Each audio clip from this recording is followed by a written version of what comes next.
Growing up, I was obsessed with superheroes. Captain America, Spider-Man, Iron Man, Black Widow, the Hulk. All of these characters inspired me as a kid. But more importantly, I would say DC comic superheroes such as Superman, Batman, The Flash, Wonder Woman, and Green Lantern inspired me. And I feel like DC Comics is the epitome of the American myth. DC represents hope during dark times.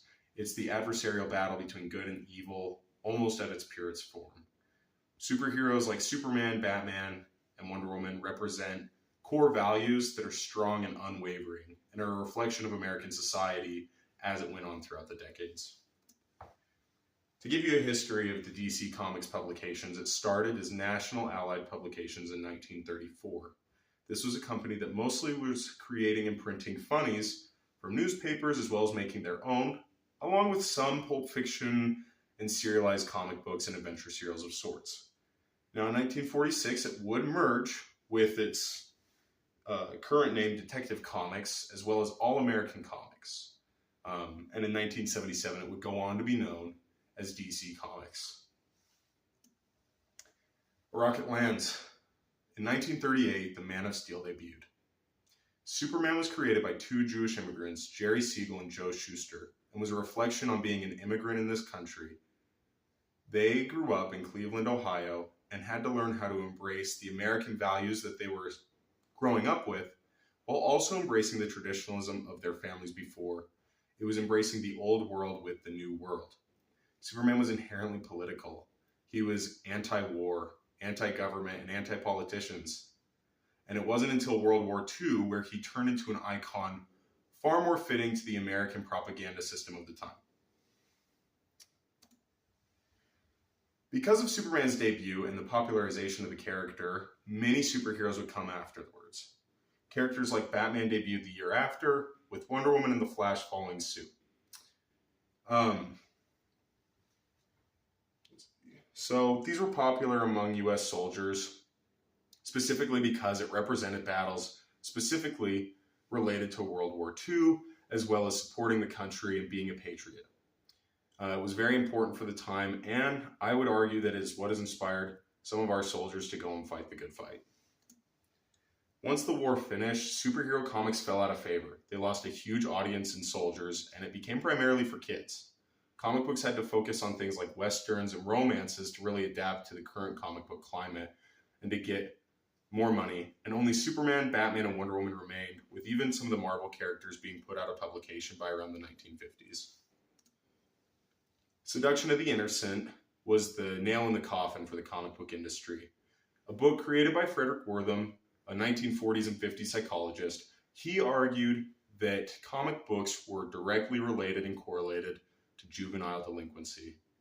In fact, so much so that he implied that Batman, Alfred Pennyworth, and Robin were in a homosexual relationship and that they were an advocate for the gay agenda at the time.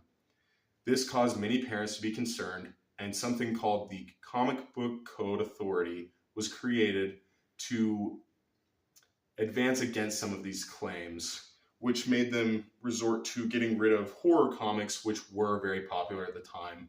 They had to dumb down their audience and say things that were a little bit less political in nature. As the 50s and 60s went on, younger audience were obsessed with things like the space age and science fiction movies such as The Day the Earth Stood Still and Forbidden Planet. These were reflections of modern day society while also being fun and quirky stories about science fiction as a whole. Comics leaned heavily into the genre, with characters like The Flash now being revamped and other characters to come after. This would be known as the Silver Age of comic books. As I said before, The Flash returned in 1956, but it wasn't The Flash that audiences from the 40s were familiar with. It was Barry Allen, a new costume, a new character, and a new universe. Characters like Green Lantern were revamped and created into a new character like Hal Jordan, the Atom was Ray Palmer, and the Justice Society of America turned into the Justice League of America. Once Timely Comics got word of the JLA, they decided to create their own superhero team known as the Fantastic Four in 1961. Timely Comics had been known by many names such as Atlas Comics, but it would rebrand to Marvel Comics, which is what it's known as today, in 1961. A slew of other characters emerged, such as the Hulk, Iron Man, Thor, and Captain America even made a return later on. These characters were much more fallible, they had more flaws in comparison to the DC heroes, and they didn't represent the altruistic values that DC was going for. DC and Marvel worked together occasionally, but because of them being such big parts of the industry, their correlation made it so that they both had to strive to be better. Newer characters were created, stories had to become more complex, and it inspired both of them to create classic mythos that we are familiar with today. This would lead into the Bronze Age, which was an evolution of the medium both artistically and from its writing standpoint. Writers like Denny O'Neil would explore topics such as racism and political corruption in America, as well as characters would be subject to dying. It was higher stakes. They also were able to get away with more horror aspects, which led to Batman becoming a far more supernatural comic book character than beforehand.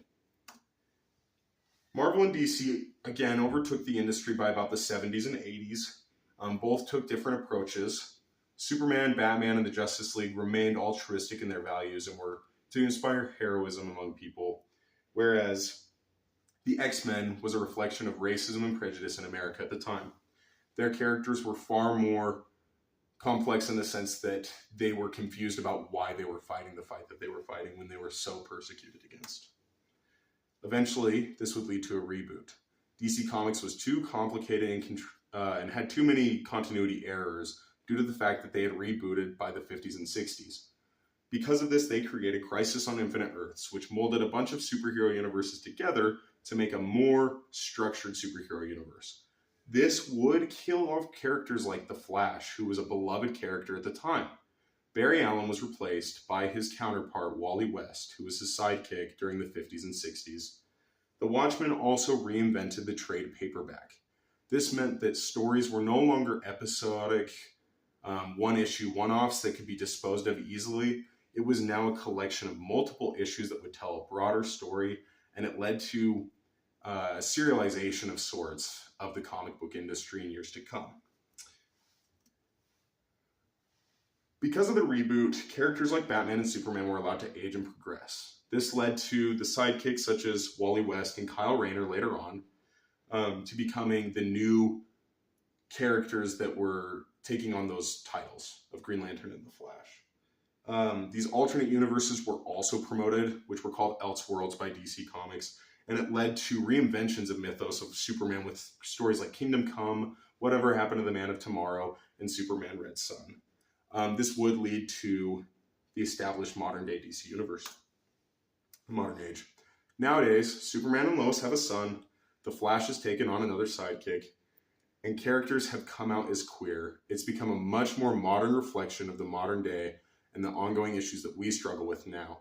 But DC Comics always strives to remain altruistic in its values and to keep those core values of helping those in need and fighting for the little guy. DC heroes are the American myth. If I can leave you with one thing today, that would be it.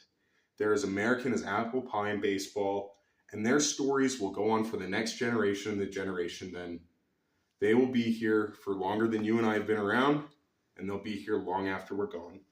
Marvel characters have only recently garnered a lot of success due to their movie franchises, and characters like Spider-Man were really only the ones that were well known before then. Origin stories and characters of the DC universe are meant to inspire us. They teach us to be the best parts of ourselves, while also engaging in complicated stories and narratives for both older audiences and younger audiences alike. All of these characters are allowed to progress and change, which is why you're able to get new characters, as well as new status quos for characters like Superman, who is now dealing with being a father, while also being a hero for everyone. They reflect our modern society, and DC Comics are the American myth. Thank you.